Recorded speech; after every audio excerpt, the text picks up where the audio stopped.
So what's the stimulus package going to actually do, and how will it get the economy back on track, and how fast? Jim Cramer is our expert. He's the host of CNBC's Mad Money, author of Real Money, Sane Investing in an Insane World. Well, I need some very sane advice for the people watching, and for me, real simple questions. I want you to answer them, Jim, if you don't mind. According to the money that's right out there now, 168 or 169 billion dollars of the stimulus plan they're going to pass tonight in the House is going to be spent or take effect in tax cuts this year, this fiscal year that ends at the end of September. That's about 1% of the GDP. Is that enough boost for the economy to turn around? No, not with this economy. I mean, this is an economy where every single headline of every company is then about how many thousands of people they lay off. I mean, this is the quotient of the number of people being laid off versus the number of people who can benefit from that, and the amount. No, Chris, not nearly enough. Not even a fraction. Well, that's the question then. I mean, so the Republicans are right when they say there's not enough juice in it? Yes, they are. I mean, look, let's just take the infrastructure number. Do you know that it's $30 billion for infrastructure for bridges? The Big Dig cost $22 billion. I mean, one thing, and it only put 5,000 people to work. This is small-time think. All the companies I deal with, the steel companies, all the companies involved in manufacturing, they cannot believe how small this is. It's not going to put a lot of people to work. So the liberals, the people, the netroots, people that are, you might say, on the left, they're mad it's not enough. The conservatives are mad it's not enough. Who's happy with this number of this stimulus package that's getting passed by the House tonight? Frankly, I don't know anyone in my world of either actual companies, Main Street or Wall Street, who thinks this is enough. It's not going to. It may keep people in their jobs a little bit longer. It's not going to create a lot of jobs.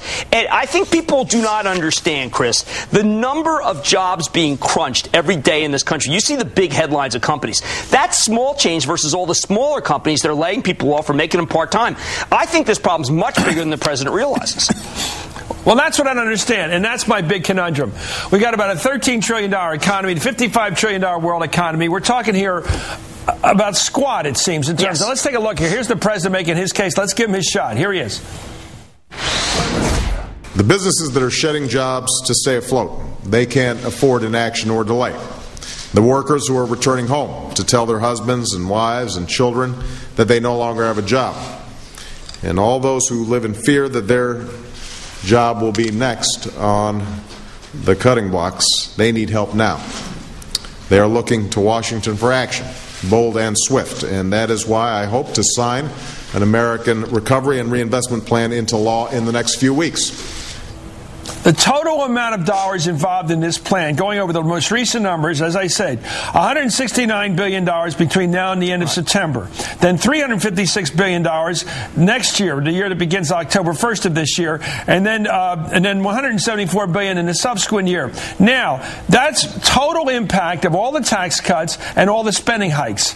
It's not enough, is it? No. I mean, we've got to be thinking like China, which is thinking much bigger. You've got to be thinking about 20% of the GDP. If we get to 10% unemployment, all bets are off in this economy. All the credit card debt that we see is going to roll over. The auto is going to roll over. We need to be thinking like the Chinese. Even Singapore, which is very good, a country that has got great fiscal responsibility, is putting much more money into their situation. We need to take a look at what our, well, I don't want to call our trading partners in China are doing, because they're serious. I don't regard us as serious with this amount of money.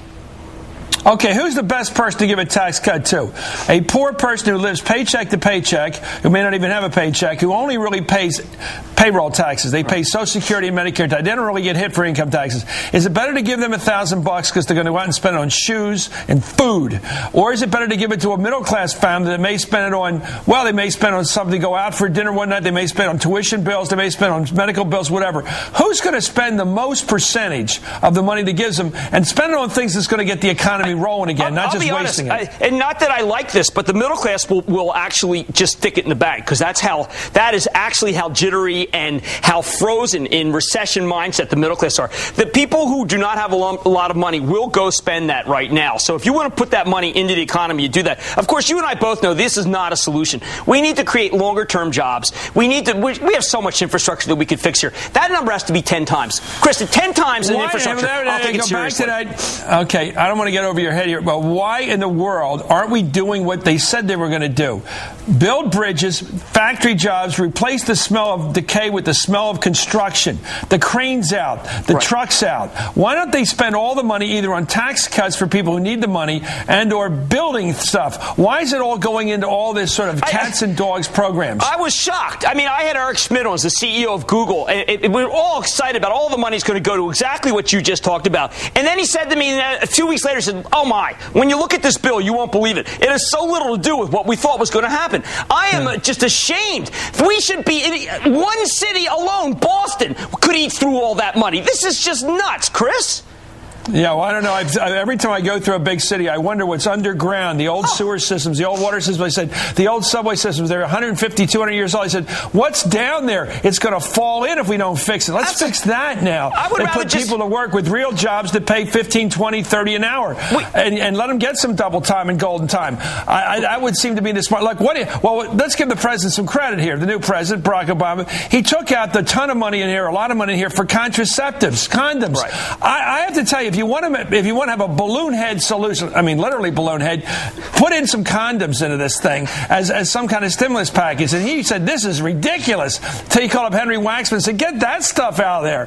Oh, I don't know who put this together. You know, this guy Darrell Issa, he's probably a lot more conservative even than you, but he says it's one big earmark, the whole thing. It is terrible. Look, we have 50% capacity decline in steel. Production's declined 50% in this country. You and I know that we could, in just rebuilding one city, we could use up our steel production, but we're not even going to dent our steel. We are not even going to put 10% of our orders in steel. It is incredible to me how much capacity there is out there. Caterpillar laying off people. Why aren't we buying everything that they make so that we know we can build roads? You need a Caterpillar to build a road. You can't do it without it. Well, hey, look, if the Democrats are pro-union, they should call up the construction union guys, the construction trades, and say, what are you ready to build? We got the money. Anyway, I don't know why they don't do it. Anyway, put the hard hats on. Thank you very much, Cramer. You and I agree. You bet. Get the trucks rolling. Mad Money airs, by the way, weeknights at 6 and 11 Eastern, CNBC.